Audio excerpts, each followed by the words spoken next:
Good evening, everybody. Welcome to Heathen Talk, your favorite podcast where we are always, in fact, doing it right. I am your host, Lauren. I am actually not joined by my usual co-hosts.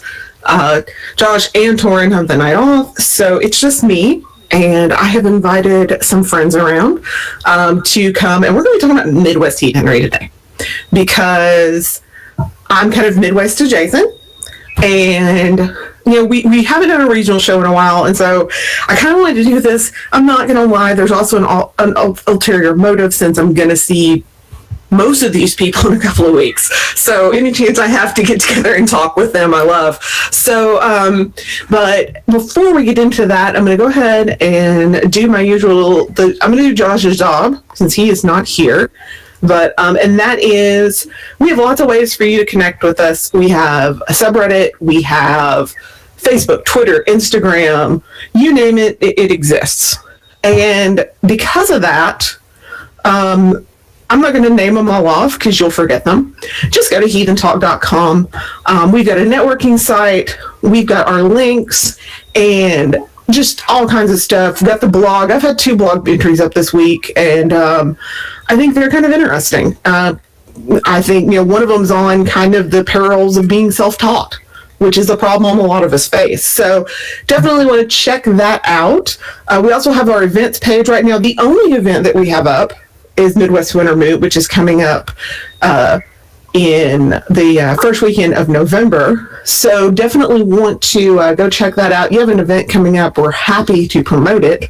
And I'm pleased to announce that the Yule Marketplace that we did last year, we're going to be returning that for this year. That's going to start around Thanksgiving, middle of November probably, to give people a chance to get things ordered and actually get them there by Yule. Are you a heathen crafter or a heathen, you know, purveyor of heathen goods? Do you sell hammers or more hammers? Send us an email, name of your shop, links, some pictures, and you can send that to host@heathentalk.com, and we'll get you added. If you want to offer a Heathen Talk discount code, that's even better. We would appreciate it. But, you know, like I said, we want to feature heathen businesses. You can find more information up on Facebook, and it'll be up on heathentalk.com after the show tonight. So I think I got everything I'm supposed to talk about out of the way. Yeah, let's see. Events, Facebook. Yeah, that's everything. I had to remember. I'm so used to like having someone else to do it all. So I have a pretty great panel tonight. With Shawna Jones. Shawna is the host of Across the Hedge, which is the second best Heathen podcast. Sorry. You know, you admit you would say this. You know, if it were reversed, you'd say the same thing because you know we all think our stuff is the best. No, I wouldn't actually. Oh, that's good to know that you agree. And then it is definitely my favorite Heathen podcast. And then also we have Shelby, who is with Bifrost with Kindred, who I have known for quite a while. And then we have Alvilldr, and I'm going to never pronounce your last name correctly, so just never, I apologize. It's like the word, it's like Theodish. I just can't do it. We're going to have to sit down and do a lesson so that you can pronounce my name. It's Alvilldr. Alvilldr. I'm sorry. All right, I will get there. Anyway, Alvilldr is the author of the new book, Heathenry, which is a really cool study about women in heathenry, kind of it's really, how would you describe it? Well, I did I interviewed 39 people, mostly women, across North America and Europe, including yourself and Shawna. Yeah. So, and y'all both did, I used y'all's stuff a lot, actually. Sorry, Brad. Yeah, sorry, dude. I can't help you with that. But, yeah, so I had so much material that I'm doing at least 2 books. The first one is out, and it's on the ritual practices of modern heathen women. It's not like a primer or anything like that. This is what people are doing in their homes and within their communities. Just regular heathen women So hopefully it's useful to somebody. And I finished it a couple of weeks ago, and like I said, I am going to have a review up on the blog once I get back from Midwest Winter Moot, because quite frankly, I just don't have time between now and then, guys. Sorry, but it's very enjoyable, even though I am heavily quoted in it. But it is really great to see. I think it's really interesting because it does kind of back up this idea to a degree of regional heathenry. What people are doing in the Midwest versus what people are doing in other areas isn't always the same, and that's a good thing, in my opinion. But so we had, as always, we have a tradition on the show where we toast someone, and I am going to let Brad and Shawna lead this toast because they are toasting someone that they know, and actually I think I may be the only person who doesn't know this person. So if you guys will tell us a little bit about.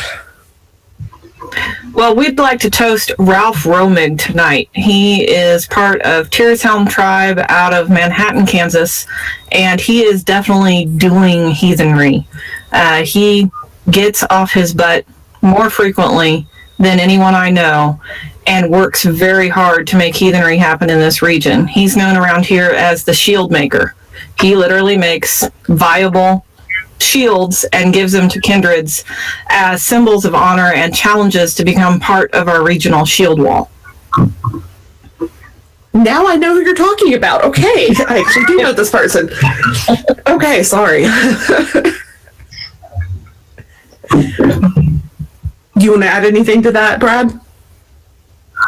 I think he's pretty much right. He actually just happened not that long ago with lots of people, and like you said, really doing it. Ralph, he puts in the time, he puts in the work, he's always willing to answer a question, he's always willing to be patient with someone who's new, he's always willing to be patient with someone who isn't new, and is maybe a little set in their ways. He's as patient and good a man, not just a heathen man, but any type of man that you could ever hope to meet.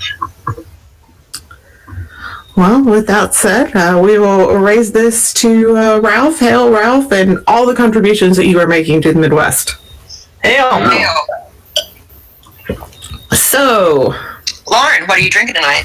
I have the last of my Angry Orchard April Ginger cider, because I really only drink when I'm on the show. So, I will talk about earlier today, we actually have a local brewery called Stone's Throw, and they put out their first cider this year. And a lot of the ciders that we have here on tap are either super sweet or like pucker dry. And this was this nice middle of the road. It was very good, but it's good. I mean, it's a pretty decent commercial cider. I don't have, because I can't drink beer, I don't get the opportunities to have really super fancy beer here, so. I'll send you a recipe for cider so you can make your own. Yeah, that's a project for next year that we're gonna get into, because I have this giant closet that we're gonna turn into the brewing closet. It's the easiest thing to brew, period.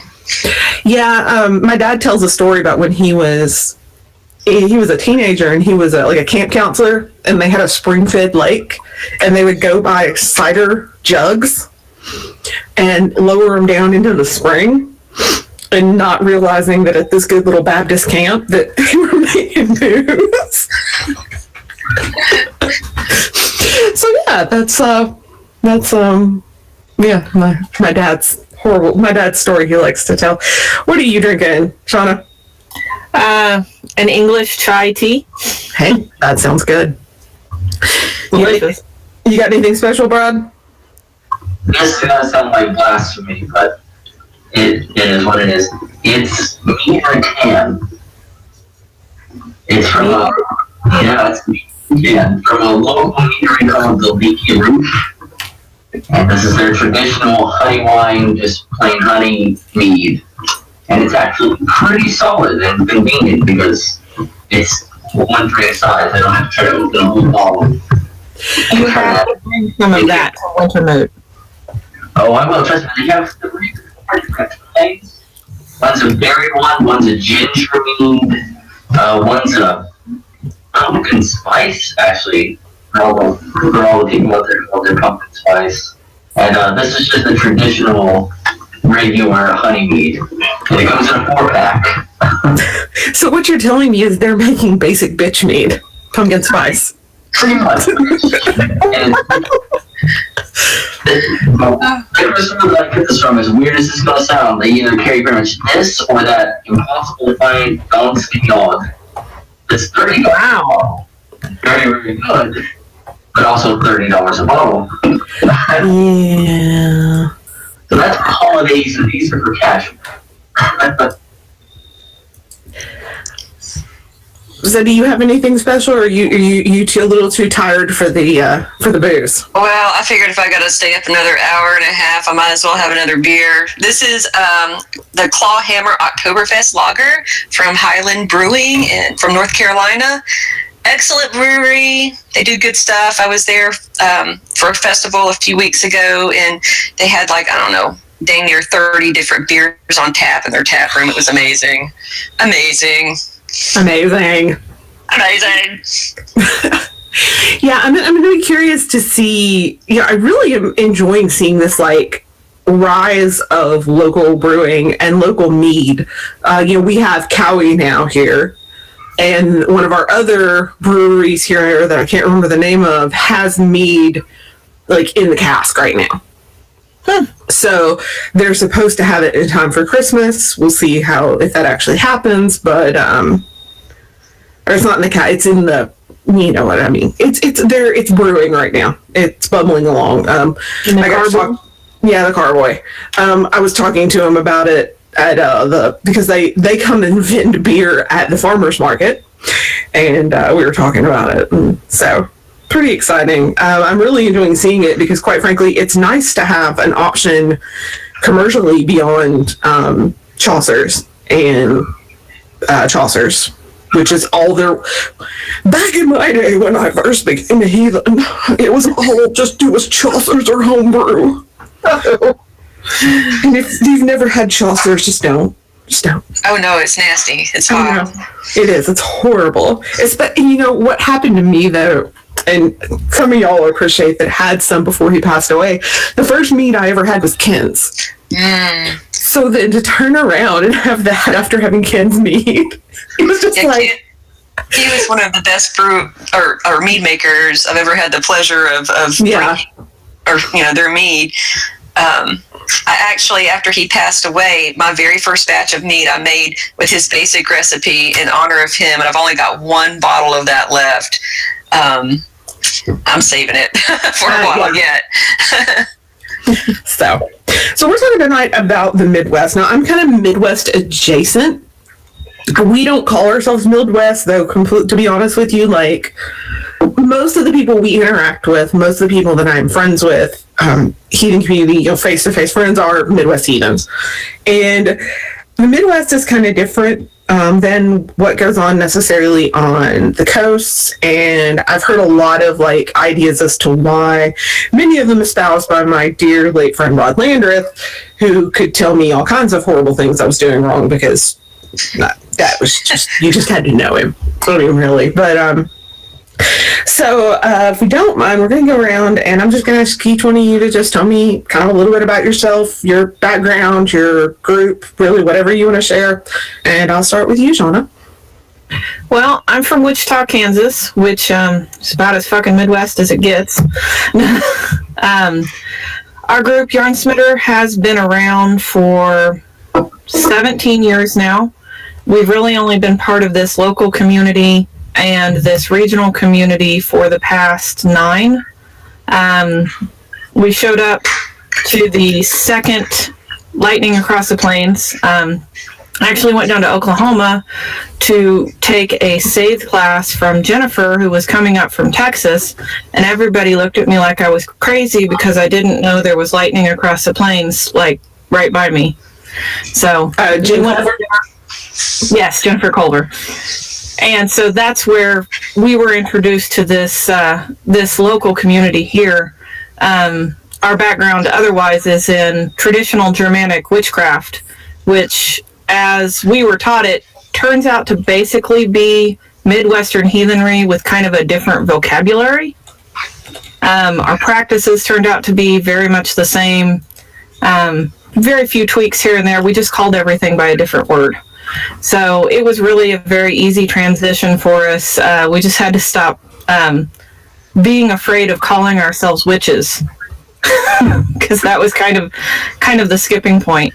But we do a lot with the land. We really focus on connecting with our local land spirits and connecting with the cycles of what is really happening right over our heads and right around us.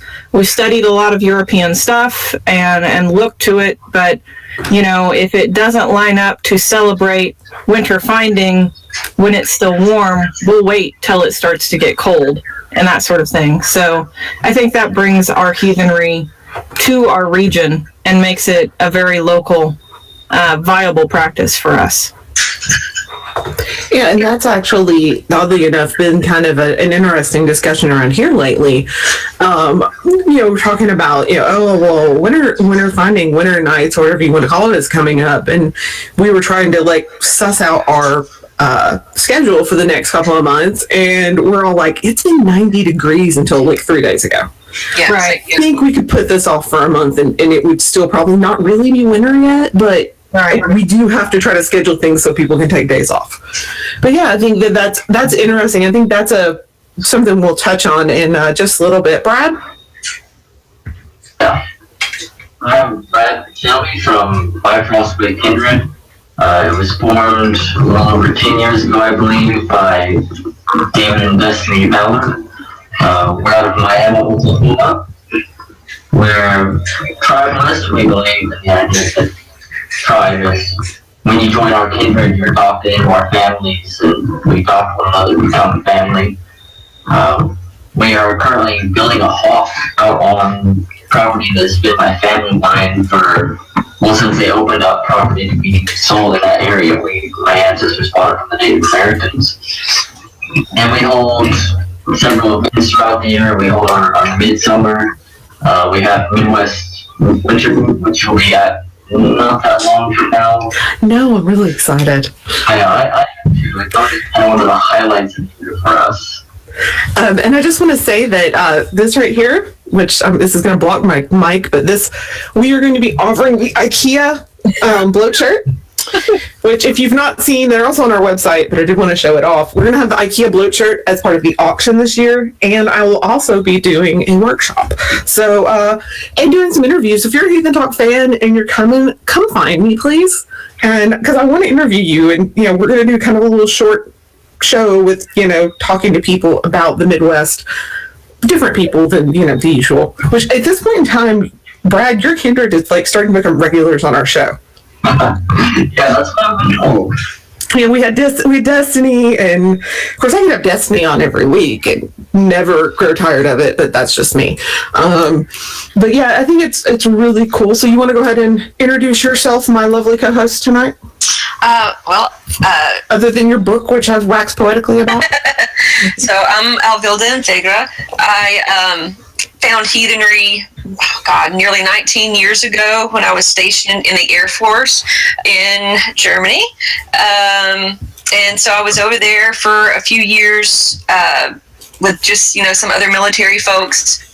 And, have met some very interesting people along the way, and then moved to Northwest Arkansas. I became a member of the Northwest Arkansas Kindred and was there for, I think about 12 years. I don't know, maybe 8 years, I think, before I ended up moving to South Carolina for a couple years. And then about a year and a half ago, my husband and I moved to Tennessee, Southeast Tennessee. So I'm in Chattanooga now, where there's one heathen person that I've met, and so I'm really lonely because my husband's an atheist, so I have to do shit by myself. Welcome to the club. Yeah, and that's I've written some about the my latest blog post. I wrote about kind of the connections between kindreds and how that there was when I got my divorce, another kindred that came in and basically offered to help me move, hide bodies, whatever, and that was her kindred, Northern Arkansas kindred. They have been close friends with my kindred for pretty much as long as my kindred has existed. So very lucky there. So Midwest guys. I will start this by saying one thing that I've noticed is that in general, the Midwest seems to be a lot more independent. There seems to be a lot of eschewing national organizations, especially more than like the people I know on, say, the East Coast or even the Southeast. I don't think we have a need for them. If they can do it, we can do it, and probably better. So, yeah, just a few years ago, my tribe was actually a troth-affiliated kindred, as they put it out. And we sat down and had a discussion where we just decided that it really wasn't necessary. It got in the way of things, that it was easier to just function on a tribal level rather than trying to follow bylaws and ideals set out by people who didn't really know us, weren't involved in our daily lives, who didn't know the cycles of our area. And in the end, we decided to drop that status and just function on our own. I just don't see much of a need for them, especially with Facebook. And maybe back in the day when it was harder to connect with other people, there was a need for that web of communication. But these days with Facebook groups and Google and 1,000 other tools, they're kind of obsolete, in my opinion. yeah, I could see back in the early 70s, before, the advent of the World Wide Web, that we needed the networking that national organizations provided, especially through publications like Iduna and that sort of thing. They were the only connection you had sometimes to being able to find other people. But these days, unless that is all they're doing, they're actually, I think, decreasing their membership by limiting what the kindreds can do. Like you said, the bylaws and this, that, and the other. It can be interfering in certain ways and get some of us out of there when we can go buy Duna, without being a member of the Troth. Or if we wanted to read all of the AFA publications, we could read all of those, or whatever the national org is. And the networking aspect, well, there's Facebook and Twitter and Reddit and Instagram and Tumblr and I don't know, on and on and on and on. So that's kind of fallen by the wayside. Yeah, that's been my argument as someone who's still a Troth member. That's been kind of my argument all along. They need to focus on the things they're really good at, like publication. I would even argue the training that they do that can be parlayed into things like chaplaincy, because they have kind of that recognized priesthood training that you need that kind of stuff to get into, like official programs like chaplaincy and that kind of stuff. Like if you want to go through an actual like real chaplaincy master's program, you have to have that backing. That kind of stuff I can see. Like I totally get that. But yeah, I'm it's kind of the same feeling here. I mean, I find probably 90% of the new heathens that we get, even as like the Troth steward for Arkansas, probably 90% of the contacts I make are not through the Troth. They're through, and when they are, it's because someone moved here who's a Troth member. I wonder how much of that is generational too, though. I mean, I'm Gen X. I'm pretty sure you're Gen X. I don't know about anybody else, but Gen X, we're not joiners. That's just part of it. So I wonder if that might have something to do with it. The older, the folks, the first generation heathens here in America, maybe they needed those national orgs just because they were baby boomers and they liked to join up. I don't know. Well, I think that part of it, I think we're going to get in here into this debate. I don't know. I mean, I think part of it is that. I think part of it's just also, like, I think Shawna was kind of on the money. I mean, because if you look at other interest groups, whether it's, amateur radio or whatever, those publications that had those listings in the back of, like, clubs and events and stuff were your lifeline. They were the equivalent of, the Facebook event invitations that we have now. I will say, when I was stationed in Europe, I joined the Troth because, it was just a couple of us that, otherwise I didn't know anybody. And so I had joined the Troth. And once I got back to the States and got involved with the Northwest Arkansas Kindred, well, first of all, I was in grad school and I was broke as a joke. So I quit. I quit for a good long while. After I moved here to Tennessee, though, and when I started trying to find people to interview for my book, I was like, well, crap, the people I know are mostly in the South, in the Midwest. I don't know people all over the place. Most of the folks that I knew in the military that were heathens, I think I might be the only one of those people who still is a heathen. So, yeah, that wasn't doing me any good. So then I joined the Troth again just to network, really. I think we've also got a population boom in heathenry. Back in the day here in Wichita, there was maybe one other kindred, and if you didn't like what they were doing, well, tough cookies. Now there's 10 kindreds here in Wichita. Holy cow! We don't all get along. We don't all agree, but you can bounce around and find people that fit with what you're doing. So, that has changed just in my career as a heathen. Can you send somebody out this way? We've got 2 here where I am. And, that's from, considering for the longest time, it was the heathen population of Central Arkansas was me and Ben and our respective families. That's huge. It's the fact that there's, and possibly a third group coming up. That's huge. And same thing, we don't all agree and get along, and people think we're the liberal kindred, but that's okay. Yeah, the alienists.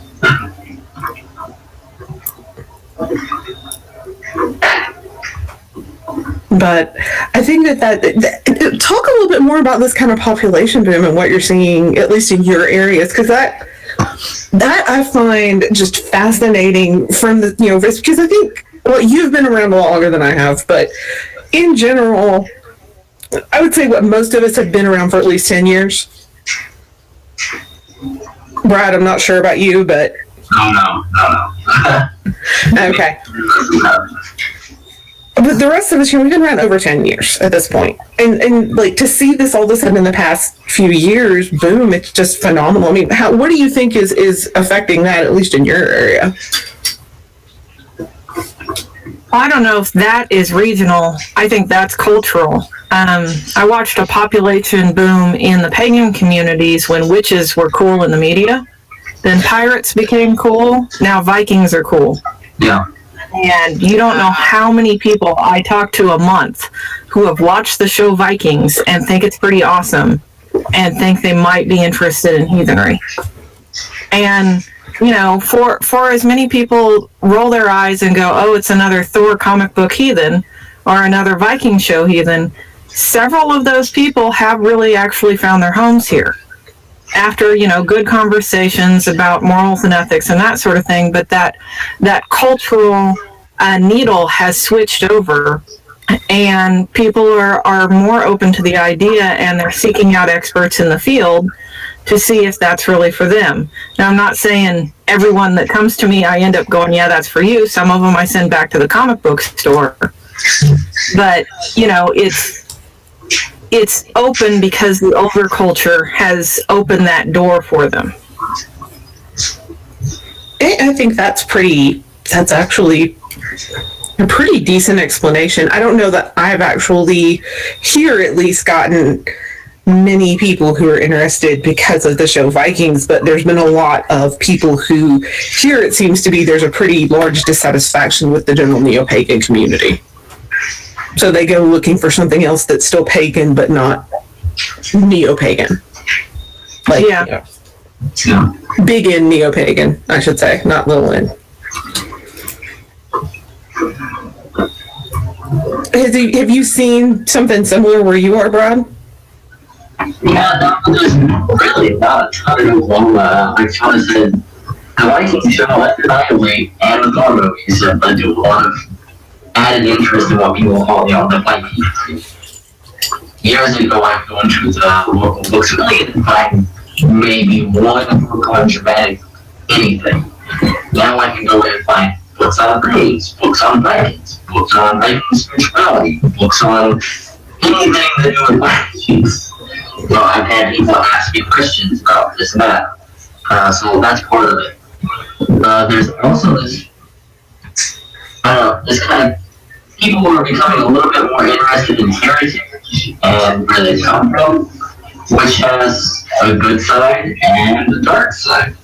Some people say, well, I found my ancestors were German or English, and this is apparently what they believed before Christianity came along. Could you tell me something about it? And you can sit down and have that conversation. There's also people that take it to this weird, dark, xenophobic place where they say, that's what the Europeans believed back in the day. And for instance, I'm not going to name which city, but somewhere in the state there's a chapter of the Soldiers of Odin going on, which is disturbing to say the least. But it's also that kind of, this is what our European white ancestors believed, and that kind of xenophobic swing as well. So you get the good side, and you get the dark side, and having to deal with that xenophobia and not clinging to pre-Christian dramatic belief with some kind of bad shit. This is our European ancestors built to. I go ahead.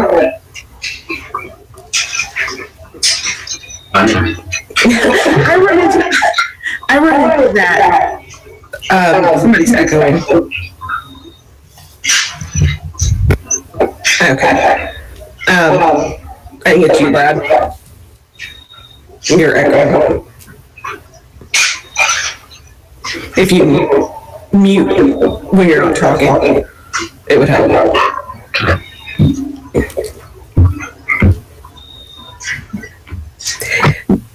But we have that here. I totally get that. The ancestry thing is kind of a double-edged sword, because here we actively avoided some people because they were very openly, what was called at the time white nationalists. It's now got a million other names, and that's problematic to me because that's actually probably one of the reasons why we've had other groups kind of form up around here, because we don't want that involvement. We don't want that. And what have you seen? I guess because we've seen this kind of rise of the alt-right, are you seeing anything similar where you are? Where you're seeing not just a rise of heathenry, but also, racism and stuff? Oh, definitely. My youngest son, Drake, he wears his hammer to school every day. And he ran into another kid who was like, hey, I really like your hammer. Are you heathen? And Drake was like, oh my God, yes. First person who didn't ask me if I liked Thor, And so he got to talking to this kid, and the other kid was like, yeah, I'm heathen. I'm part of the Gallows Tree Kindred. And so Drake comes home and he tells me, and he's like, can we go talk to them? Maybe, hold a symbol together or something. And I'm like, sure, let me look them up. Then my first hit was the Southern Poverty Law Center. Oh, yeah. They're a national white supremacist organization, neo-Nazis. And I was like, well, crap, So. Good thing you looked them up rather than just calling them up and organizing something. Yeah. Well, so we had that with stuff is around. Yeah, we have that stuff with the Kindred in about an hour north of us, same kind of thing. And when we started Googling their names, we found that they had been arrested for protesting at the Holocaust Museum. Oh my goodness. So, and then Ben and I spent a year trying to avoid them. Now they don't exist anymore, so they've moved on to something else. But that's... I don't know that it's uniquely a Midwestern problem, but it seems like maybe it's just my experiences or biases. It feels like it's a bigger problem here sometimes. And maybe it's just because we are the Midwest does tend to skew more conservative. I'm not sure why. I don't know if that's true, though. I think that assholes can be found anywhere. I don't think that that's a Midwestern. Maybe assholes just think they can be louder here. Well, the skew conservative, skew liberal is proven to go with population density. Mm-hmm. So the higher population dense areas tend to be more liberal, and the more rural areas with less population density tend to be more conservative. And generally speaking, racism goes along with that due to lack of exposure. If you don't meet other cultures and you don't meet people from other races, it's much easier to remain racist. And so I do think there tends to be that kind of flavor to things in the Midwest because we aren't as high a population dense center. We're still farmers and agrarian communities by and large. I mean, we're the breadbasket of the U.S. And so being spread out and that sort of thing, you're going to run into that simply because that's the nature of people. When you stay isolated and you stay alone, you other the people you don't meet and you protect your own. And I think that's, you brought up the agrarian thing, and I found that interesting because I think, in my opinion, overall, that kind of agrarian nature really does shape heathenry here more than just about anything else. Just because, almost every heathen I know to some degree, unless they live in an apartment, keeps some sort of garden, they grow something, they have that kind of touch with the natural cycles. Yeah, we live in downtown Wichita and we have a garden, where I'm a country girl, but I live here because my husband is not. And, but we're still very much in touch with the land and, the plants and the cycles and everything else. And we try to get out to our friends' farms as often as we can, even being in the middle of an urban center. Well, yeah, I'm kind of in the same way. I live in the middle of town, and town. We call it town. It's actually a city for Arkansas standards. And yeah, it's we still keep all of that. And I've been trying to figure out how to keep livestock in town. It's not going as well as I would hope, but it's going to come down to miniature things, miniature goats, chickens. So, what about you, Brad? Yeah, I agree really heavily with the agrarian nature of what we do. I mean, for a lot of people, this heathen calendar is based on historical context, or this is what someone else does, this is what we'll do. For us, it's very much based upon the seasons. I mean, when we say, oh, we're going to have Philip to sift at this time of year, it's not because of what told us to, or because someone else said to, it's because that's the time of the year when we harvest our wheat. There's no question about, maybe, when you look, traffic out, there's wheat fields everywhere. When you drive by and people are trying to thresh the wheat, it's time for that particular thing. We have 1 month of the year when our storms are the worst all year. So, that's when it's time to make an offering of the Lord in hopes of protection and recognition of the beautiful side of the storms as well. I think people in cities and sometimes on the coasts don't have that. There's not wheat fields in a lot of places to drive by and say, oh, well, there's that connection to that, or, it's time to bring in the cattle and butcher one for the winter time, so we'll have beef for next year, which we do in October for about winter nights. So it's that connection to the natural cycles of the world that come through having to work land, work livestock, and work within the seasons as opposed to just doing as you please, I guess. And I think it's a positive thing. I think it reinforces the need of paying attention to the land by far. That they're not some concept idea that there's these things about nature, which is this other place. It's we're surrounded by nature, whether it's this crop field or the woods down the road or the river that runs along the edge of town. the idea that nature is constantly around you and powerful. It's not some power force that lies on the outskirts of civilization. It's all around you, and that storm could take your house. That flood could destroy your field. This spirit could theoretically ruin everything if you treat it poorly. They aren't abstract concepts, they're real day-to-day things you have to pay attention to, especially as a human.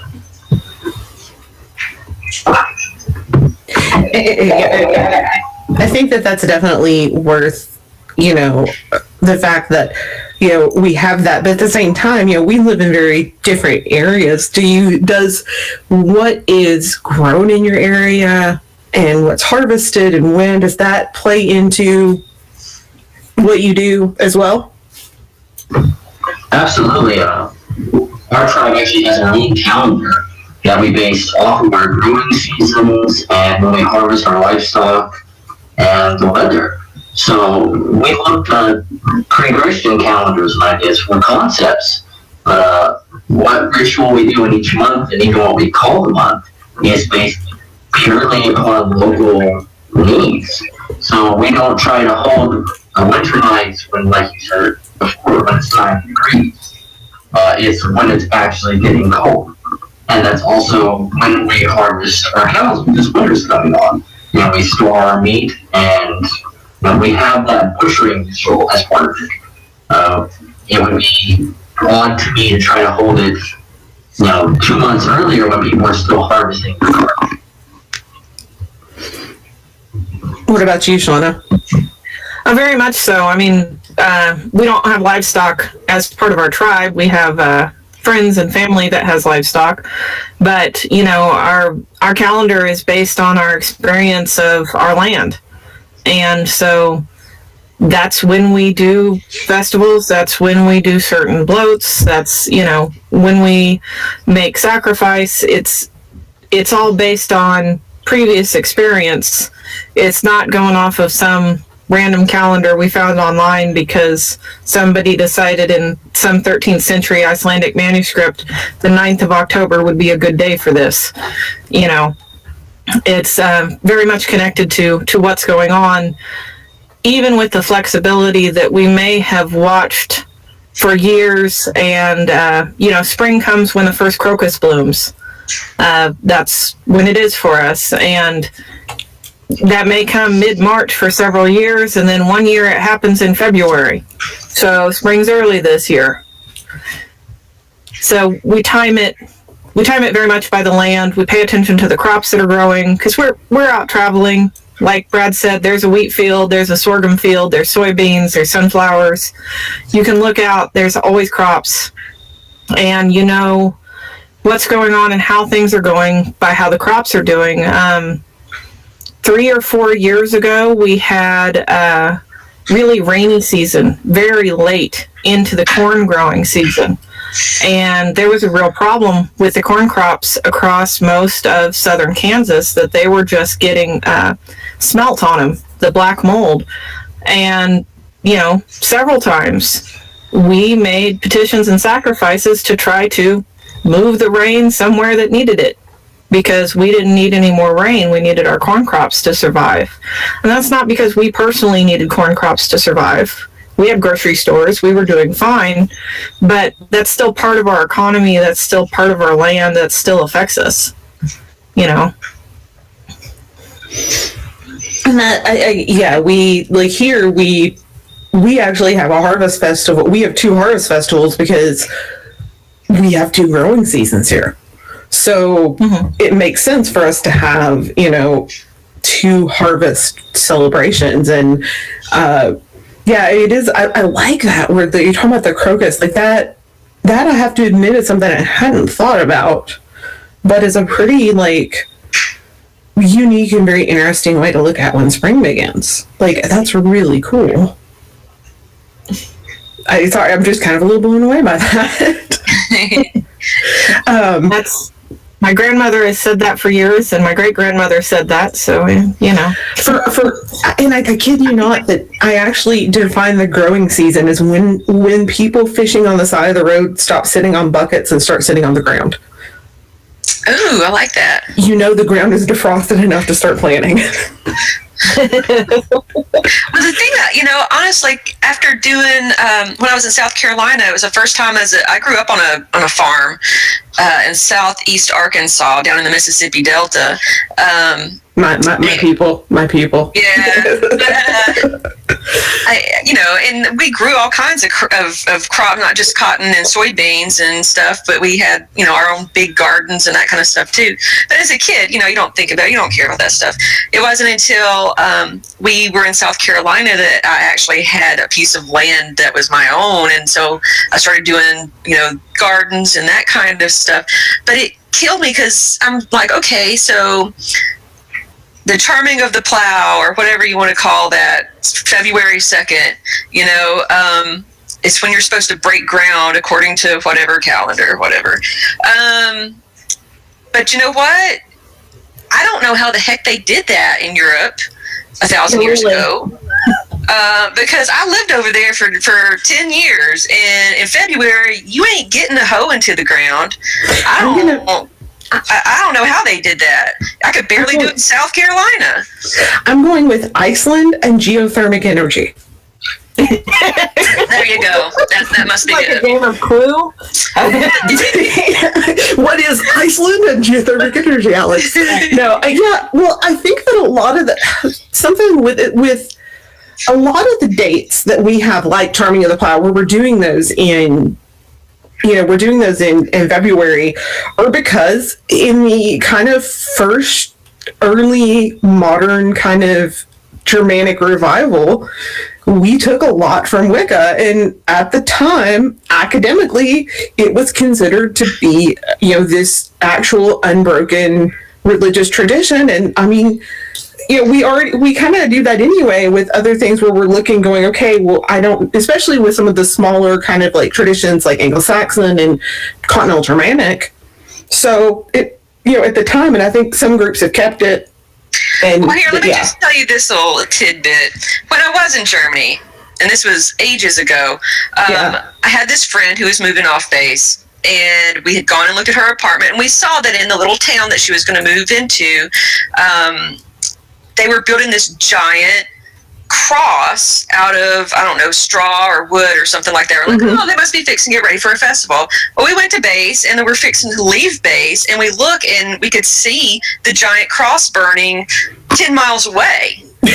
Awkward. On this giant hill, and we were like, oh my gosh, what is going on? And so we raced back to the town, because we were like, she was like, I'm not moving to a town with a bunch of, Nazis or whatever. So we go to figure out what's going on, and by the time we got there, it was finished, and then people were dispersing, and we catch somebody on the street, and we're like, what is that? And they're like, oh, well, we do this every February. This is how we wake the land up, and we get ready for it's good luck for the rest of the farming. They've been doing it for thousands of years. Even if they've got a Christian smattering on it, they still do that stuff.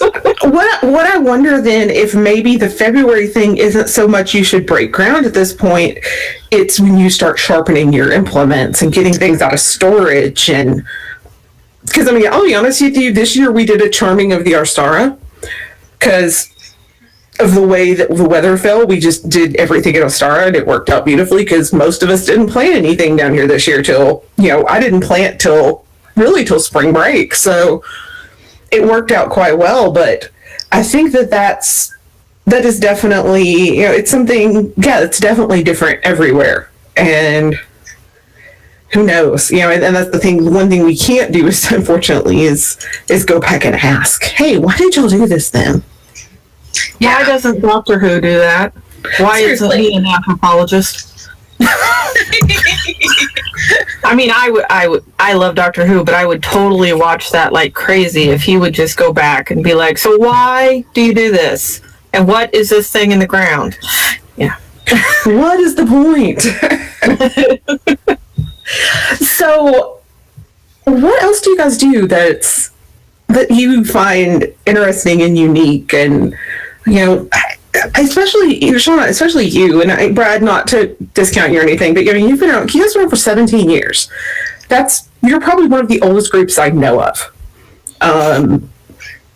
outside of maybe, I would say, yeah. I mean, you guys in the, probably about the only one I know of that's older is Diana Paxton's group out in. White Wolf is 19.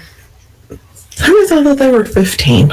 No, because they started the same year that I became a heathen. They got me confused then, so that's what they get for like giving me all these dates last time I was there. But yeah, so I mean, what? I mean, I hate to say what's your secret, but how do you build a long-lasting group? Like, what do you think are kind of the fundamentals? We have not been the same group for 17 years. I mean, we've had people come and people go and that sort of thing, you know. People have moved away or other stuff has happened. So I don't want to put on the airs that, you know, somehow we've all stayed together for 19 years with no bumps in the road. No, that's just kind of our society is so mobile at this point. That's kind of expected. Right. But we've also been finding ourselves through that process. You know, like I said, we started out calling ourselves traditional Germanic witchcraft. That's what we were doing. That's what we thought we were doing. That's what we had learned to do. And we were very isolated, doing our own thing, kind of stumbling around in the same circles again and again. But I think a lot of what drives our group and keeps us going is, despite our changing makeup, we always have a core group of 3 or 4 adults that are very interested and committed in extremely different things. So I'm a Reconstructionist kind of person. I love to research. I love history. I love reading. I love compiling all that. I run our study groups. I'm the one that will go back and retranslate the old Icelandic if I think something's off. That's my thing. But, you know, the other 3 guys in my Kindred right now really could give a whip. They don't care. They, one of them is very much into what are we doing with the land? Why are we doing this? You know, you have to answer the why before he will get up and do anything. And if you cannot answer the why satisfactorily, he doesn't do it. And then we all kind of stand around and go, well, maybe we shouldn't do that. That's kind of silly. And one of them is very interested in what are we producing? Because if we're together and we're not producing something that fulfills each of us, then why are we together? Why are we wasting our time if we're just piddling around in circles? So his drive is, you know, to find out what we're producing, what we're getting out of it, what is the positive force that's driving us. You know, and even to the point of, if we're part of a community, what are we giving to that community? Because if we're not contributing significantly to the whole the bowl of the community, then we don't need to be in it. And the other of our members, he's very much interested in what we're doing with other people. Are we having enough parties? Are we having enough rituals? Are we passing the horn enough and laughing ourselves silly on festival nights? I mean, can I borrow him? But each of us having those different drives and those different, I guess, core goals really keeps us balanced. I mean, if I were just leading things, we'd all have our noses in the books all the time. Really, that's where we'd end up. And, you know, if Burke were just leading things, well, we'd have a lot of great parties, but that's all we would do. And so on and so forth. So I think that balance among us keeps us well grounded, but keeps us spinning and moving forward. What about you, Brad? I know you guys have been around for at least a decade, so what keeps you guys going and like very I mean, you guys have a lot of momentum and stuff going on right now. I mean, I'm continually impressed with you guys. Honestly, I put mostly down to the fact that we really worked, we treat each other like family at all times. Now, I don't leave each other as a group or, somebody who I see once a month. These are my literal, in the most literal sense I can say it, siblings. When I meet people, I introduce David as my brother, Destiny's my sister, Billy's my brother. That's not all these are my friends, they're part of my groups, they are my family, and their family is my family. Their children are my nieces and nephews, my children are their nieces and nephews. It was kind of funny the other day, David and I worked at the same place, and we pulled up in the same vehicle and hopped out, and my boss said, "You know David?" And I said, "Well, yes, he's my brother." And I kind of surprised her. But we had a good laugh about that. But with that family bond comes the maintenance of faith. The idea that, each of us is important. Each of our opinions has value. We work on consensus. If one of us says, "No, I don't want to do that. I think this is a bad idea," we don't move forward until everybody has sat around and we've all discussed it. And we've come to a consensus on, okay, as a tribe, as a family, we think this is the best way to go forward. So I think a lot of it comes down to family and to the maintenance of faith between members. And then it's similar to what Shawna said, each of us is interested in our own kind of subset. We have our own personalities, our own interests.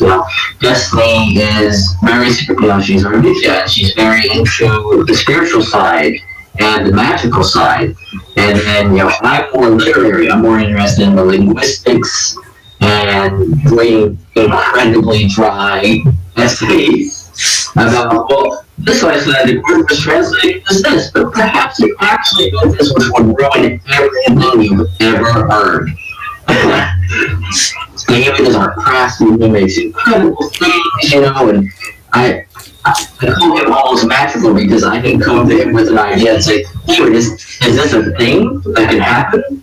He's like, oh yeah, well, I'll get out this raid and I'll get these clues and I'll work on this, and then here's that thing you wanted. And I don't know how he does it, but he always does it. And we have someone like Billy, who's kind of our stable rock, who's always there, he's always going to listen, he's always got that very down-to-earth, common sense, rational, whimsical idea to come up with. And we'll build a 12-foot boat, we'll burn it, and bam, the fire force. And Billy's the one that's out there going, no, not the best idea, let's not do that. So we have that nice balance of personalities that can bounce off each other and not feel like we're competing for this or that. Everybody has their own place to shine in the family. And I think that's something that a lot of groups might go skipping over. They want to look at numbers, they want to look at structures, but they don't start off going, are we a family? Are we brothers and sisters? Are we truly adopting one another? And I think if we don't start off with that really close, intimate tie, at some point down the road, things are going to go sideways somewhere. I don't always agree with this member or that member, but they're my siblings. So we get over it no matter what. We might look sideways at each other for a while, but we get over it. And that kind of, go ahead. I was just going to, I'm sorry, go ahead. You ask your thing, and then I have something to follow up with Shawna. Well, no, go ahead, because I'm going to kind of seg out of this into something else, so go ahead. Okay, so actually, when I was interviewing Shawna for my book, she talked at length about their family meetings, and I would love for her to talk about that because I honestly think this should be a heathen best practice. If there was anything that would be, it would be this. Would you please talk to us about that a little bit? So, yeah, I completely agree with Brad. We're family. Scott and Josh are my brothers, and there's no question in what I mean by that as my brothers. And until recently, we all lived together. But Scott just bought a new house, and Josh moved out with him, and luckily they're not far away. They're only 4 houses down, so we're still, very close. But we have family meetings, and they're kind of quasi-religious because they're set inside of a religious framework, in that when we get together for family meetings, we have, the cup or the horn that we pass, and everybody gets a chance to say what they need to say. And it's almost like therapy safe space, kind of. I don't know, maybe. But these are regular meetings that happen on a schedule. Everybody knows they're coming. And it's not always big, serious, like, oh my God, we really got to talk. Sometimes it's like, I get the cup and I'm like, I love you guys, but you've got to pick up your socks. Okay, your turn, And sometimes it's really heavy, serious stuff where, for the last 2 or 3 months, I feel like you've been ignoring me when I talk about this, or, just whatever needs to come out, comes out. And we have those heart-to-hearts where everybody can say what they need to say, but it also happens with everyone else there. So it's not like if I really need to have a heart-to-heart with one of my brothers, I have to do it alone. That doesn't mean my other 2 brothers are going to take sides, but they're going to be there to support both of us, to make sure that we have a decent conversation, that we have a decent outcome, that we talk through things in a reasonable manner, and everything's on the table. Everybody knows what's going on. So, if this problem has been continually ignored by one person, when it comes out on the table, there's somebody else to go, hey, dude, remember, they're like, oh yeah, okay, we'll deal with it. So we tend to stay in our habits, we tend to stay in our patterns that we create, and so we need each other to support that change. And especially being a kindred that all lived under one roof for several years, that's pretty vital to getting along. I mean, you cram 6 people in any little space and we're going to be stepping on each other's toes. It's, just the way it goes. But even without necessarily living with each other, we need that to be able to function the way we do. We still see each other every day. We still, have dinners together and that sort of thing. So we still function very much as a family. And those family meetings, they are essential to us being healthy adults with healthy relationships. And I think that's important. And I think that is definitely something that should be kind of heathen best practices. I totally agree. That is, that's just, I really don't have anything to say to that. I mean, what can you say other than, yeah, I should be doing that? So I kind of want to take this opportunity to seg to something we were talking about in pre-show, and that is process of part of, I think, tribe building. And we've had shows about this, and they've been a little controversial, but I kind of want to, kind of get, because I think it's a different perspective about your process of someone joining your kindred or tribe or whatever your particular phrasing is. And some of this, like, I hate to say pitfalls, but let's just say, and the kind of the problems that you see that might be unique necessarily to the Midwest, or just even problems that you're experiencing. Okay. Yeah, I'll start with you. Well, we've done several different things over the years. We've definitely had our trial by fire repeatedly. And I will say the biggest pitfall is going with that, oh, I'm so excited, you're just like me, and you're going to fit so great, and let's just skip all that long-term formal stuff of getting to know you and just oath you in and run with it. That's like the best way to run into a brick wall and screw everyone over. And, we've done it, sure, because we're human. But whatever it is, whether it's worthing or apprenticeship or fostering or whatever the process is, you know, there's a good reason for the neo-pagan year and a day, or longer. Wait 1 year to know someone and wait but 1 year longer to know them well. You need to see someone go through past that best interview phase, or that new dating 6-month honeymoon period where we, you know, only see the good things in people and we see how alike we are and we see how well it is. We need to get past that, and we need to see people when, you know, the bills aren't getting paid, or the kids are acting up, or, you know, the job is stressing out, or when life is going wrong. We need to see how people deal with it. We need to see what happens when, you know, they have other commitments and how they balance everything out. So we have really had to rein our own puppiness in, and I'm probably the most guilty of it, because I'm one of those, oh my God, it's a new person and you're just like us. Yay, I love you. You know, we have to rein that in and be like, yes, totally want to hang out with you, want to spend tons of time with you, but no, you can't oath in yet. And over the years, we have formalized a process that is way less formal than the process we thought wasn't formal. So we used to have this all written out of, you have to meet all of these check sheet requirements, and then we have to have this interview here, and then we have to have this interview here, and then we have this ceremony. And now it's really like we date for a while, and then we all talk about it, and either we agree or don't agree. And it's really a lot more like becoming part of a family.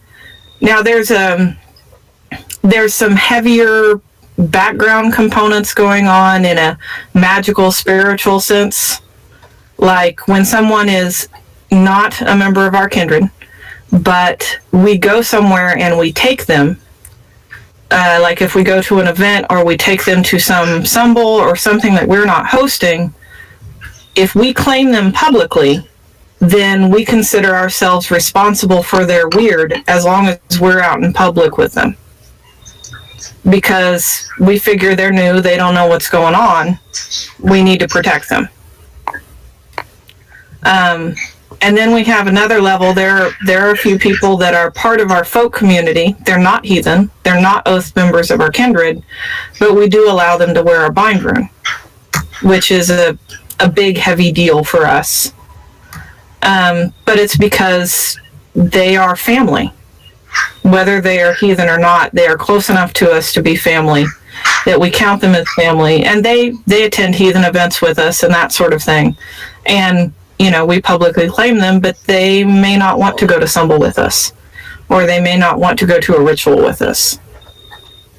And then we have, you know, if we're hosting symbol or we're hosting ritual and we have people over, we tend to do the very, very explained version of, okay, we're going over here and doing this because da da da da da da da da, you know, and we're walking around with fire because da da da da da da da da, and it tends to be more like I don't know, stepping through a lesson of a ritual than a full-blown ritual.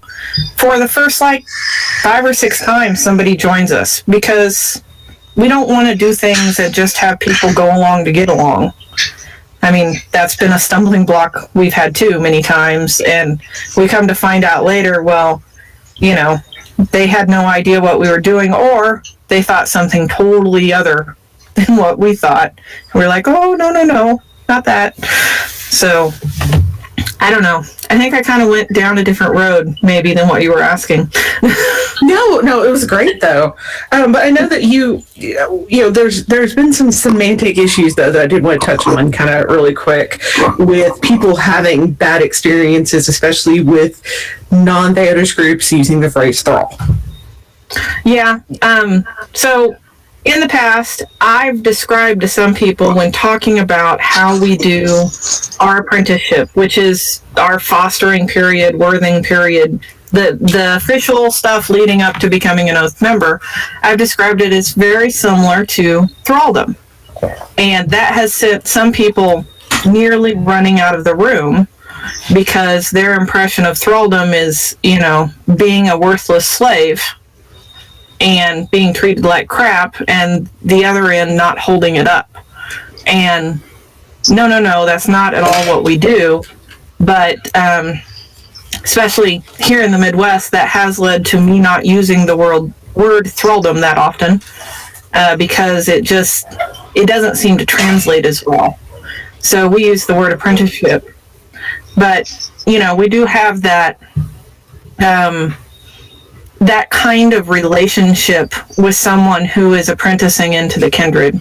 And that there is a specific person in the Kindred that is responsible for their weird and for their education and that sort of thing, and is basically got the other end of their magical cord, so to speak, their spiritual cord. And while the new person is trying things out and exploring, it's the other person's responsibility to make sure they don't stumble over the cliff. They don't get into stuff that is dangerous. They don't, do things. And we've had it happen. If they go off and do something like accidentally promise that kind of turns into an oath that they probably can't fulfill, well, guess who's responsible for making that happen now? Because you're holding them under the cord. If you let them make an oath, you're now fulfilling it. Because they can't. So it's a two-way street. It's a balance. What about you guys, Brad? Well, it's evolved over the years. When I first joined the Kindred, you had to attend a certain number of events, and over a 6-month period, things were kind of filled out to see if we belonged. At this point, it's a year, because we've realized that people are very good at faking who they are for about 6 months. After that 6-month period, you really start to sort of see where their priorities are and who they are as individuals. So at this point, we've moved from 6 months to a year, and we have a reading list, actually. Several books, and an article was written by actual members of the tribe, so that we can say, okay, you want to join our tribe, these books will give you a touchstone on what is the cultural and expected norms within our tribe. Yes, you'll get after interacting with us, which you have to be coming to our rituals, you have to be interacting with us on a personal level, but also these books will, you can sit down and study them and say, okay, so this gives me a good idea on where you guys lay on the Heathen afterlife, or on the importance of oaths, or your stance on some controversial issues. So you're kind of required to read those, and then to hang around for a year. About 6 months in still, we'll sit down with the person, and if things are going good, we'll tell them that, things are going really well, we like you as a person, how do you feel about us? Is there anywhere where you feel like maybe we're letting you down a little bit? Have we not explained some things well enough to you? And years past, for us, it boils down to, does this person feel like family? Do they feel like a member of the tribe? Have they adopted our tribal culture? Do they fit with us? And there have been people that, nice people, but they did not feel like family after so long. And they were very clearly not adopting what our tribe thought was the right way to behave and our tribal customs. And we had to say, well, it's not that we don't like you, but very clearly you have different ideals and ideas, and you'll go off on your own and create maybe your own group, do your own thing. But it's clear that through our worthing process, you're just not on the level of family for us, which some people take that very well and say, I understand, I feel the same way, and move on. And some people, they flip it and go off on their way and never hear from them again. Yeah, that was a conversation that, oddly enough, I had today with my Kindred brother, because we were talking about we're talking about, because we're getting into this process, we're having this conversation, it's not personal. If you know, and I'm going to get shit for this, and I don't care, but to take someone else's statement that I've used many times on the air, it's kind of like marriage, or dating, and I don't want to date everyone. I don't want to marry everyone, and it's not that I don't want to date you or marry you or whatever because you're not a good person. There are billions of great people in the world who I have no desire to marry because of this, that, and the other. And it's just not a good fit, and it's not personal. And I think that can be the hardest thing, especially when you have someone who is still trying to grasp the worldview and shed kind of that Christian, because most, trying to, that expectations, I think is a good word. There is kind of an expectation from the Alvilldr culture that if I want to be part of this group, I should be allowed to be part of this group, because that's the way churches work. Yep. Their doors are open to everyone that wants to come in, and that's not the way kindreds work. We joke, but we do tell everyone that our policy at Yarnsmitter is our kindred is fabulous and functions wonderfully. Prove to us we would be better with you. I like that. And if you can get past that, then we'll talk about apprenticeship. But we don't just generally have our doors open. We don't just generally recruit. And if that statement rebuffs you, you're probably not the right kind of fit for us anyways. At this point, we're even getting to I think at this point for us, we are invitation. It's not that we want you to ask us. The person that I am going to be fostering, I said, I know you've expressed interest. We mesh very well together. We have, I would like you to consider fostering into my kindred. And it was more that than it was the other way around, which is, I want to join. And if somebody comes and says they want to join, that's great. Get to know us. And then if we feel you're a good fit, we will ask you to foster. And I think don't try to grow too fast. That seems to be like I've noticed that the groups that grow way too fast are usually the groups that flame out pretty quickly. Yeah. Well, yeah. And that's not just a heathen thing. That's a life thing. No, that happens in any group. Yeah. There's a whole sorority story there. But anyway, the year we tried to take like 17 pledges, but and there's a word that would work really well for pledges, heathen groups, if there wasn't that Greek organization culture there. Because I even wrote that in my blog post. I was like, the word pledges would work great if, the stupid stories and fraternities hadn't taken it. Yeah, that's the problem with words is other groups use them, and then there's this whole cultural baggage that gets attached to it. And you have to go, well, I like what the original word means. I just don't want the baggage with it. And that never works. No, it doesn't work. I know from experience. There's that's another good common question, because that can be very regional.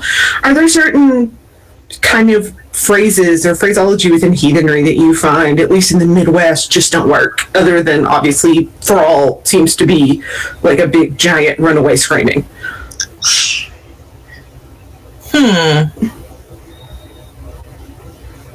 I don't know.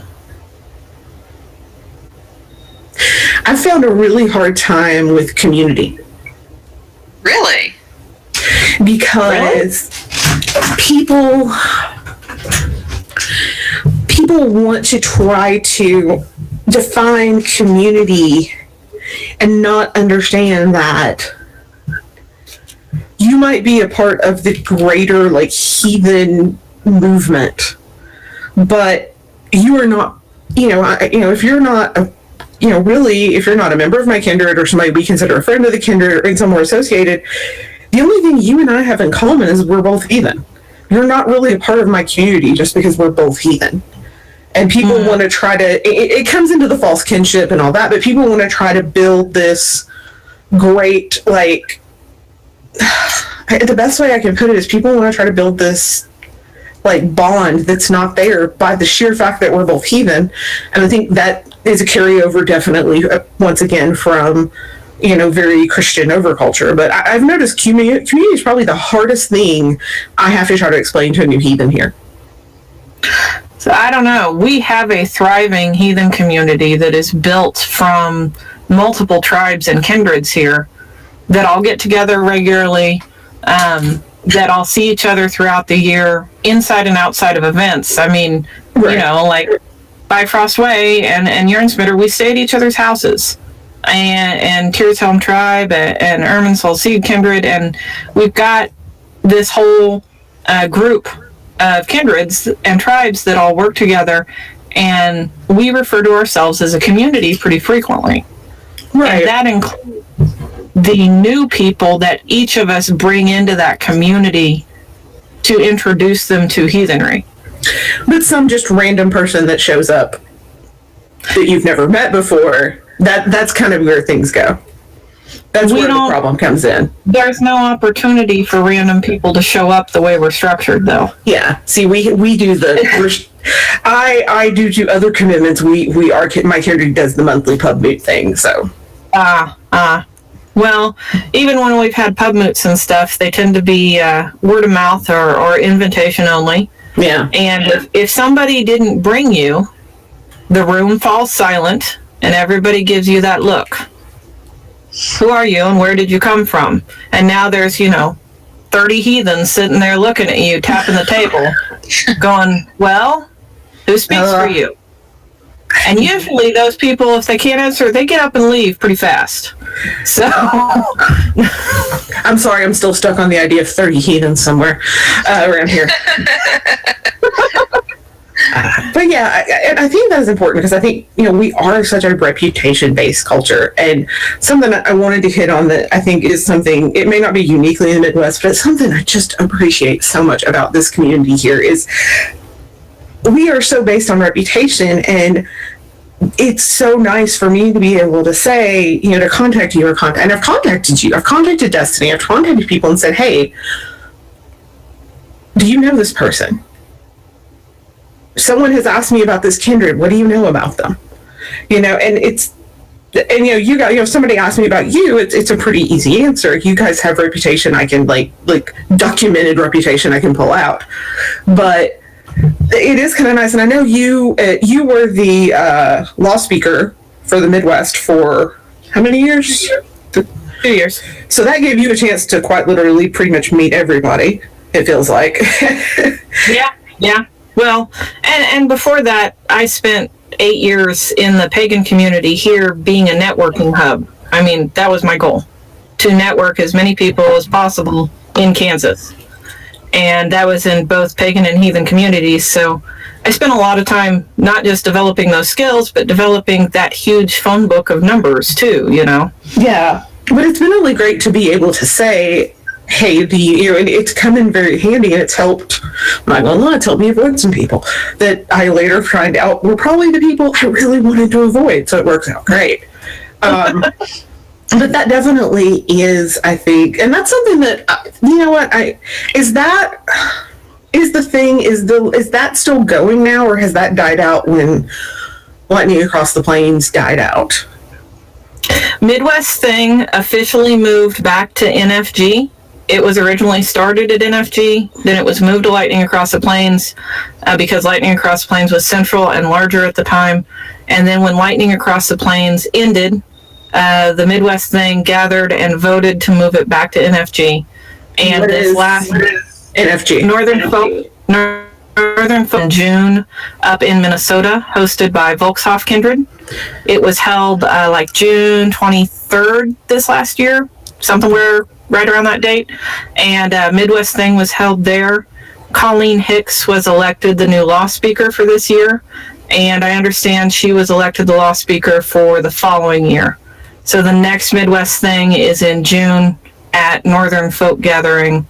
and Colleen Hicks is the law speaker. I'm sure you can contact Volkshof or look up NFG and get all of those details if you're interested in attending that.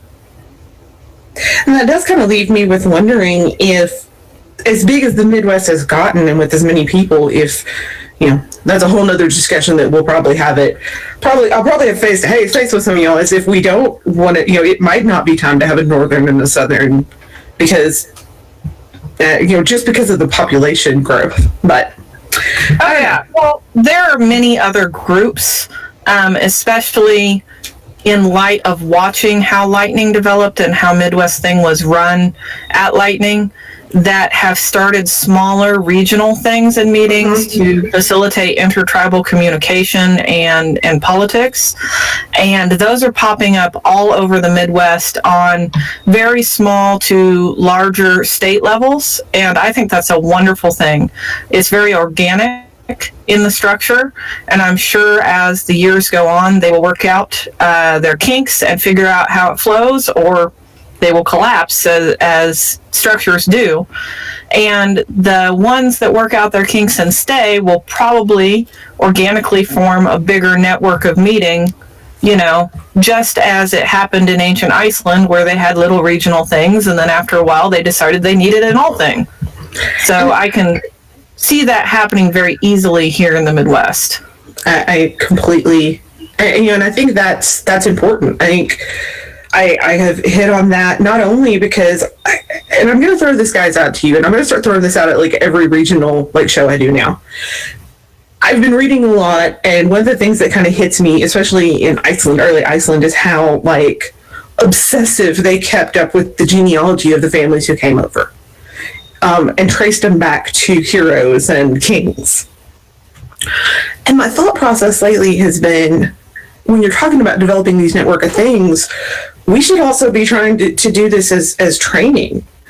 And it's something I'm noodling over and working on, and I've asked someone to mentor me to help kind of start facilitating that. But, I think one thing that the Midwest that I've seen is we do have a lot of people like me who are completely self-taught, who need help, who want help. I've hit the limit of what I can do on my own.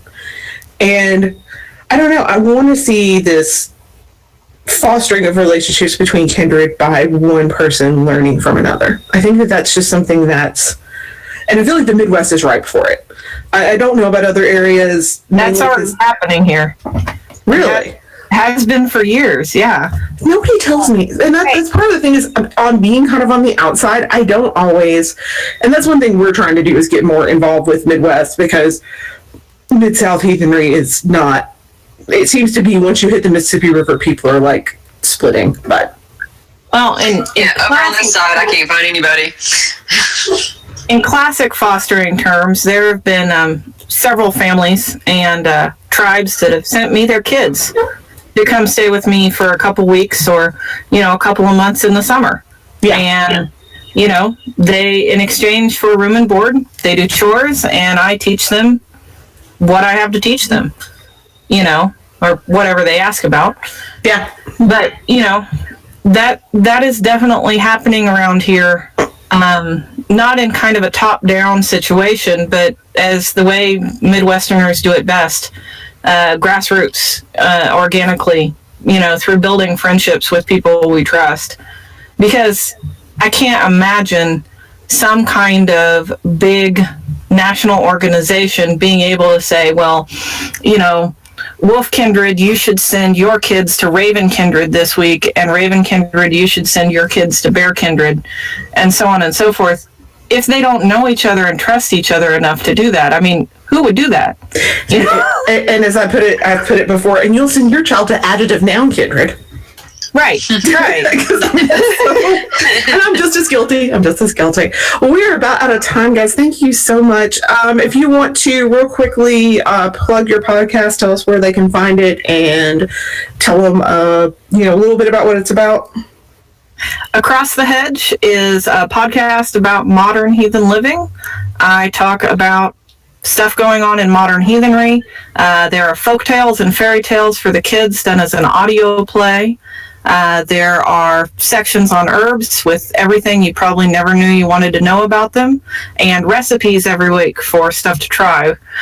You can find all of the back episodes on acrossthehedge.com, and season 2 will be back in November this year. It's also on iTunes and Pocket Cast and Stitcher and yada, yada, yada, yada. And there's also a link on our links page at heathentalk.com if you go there as well.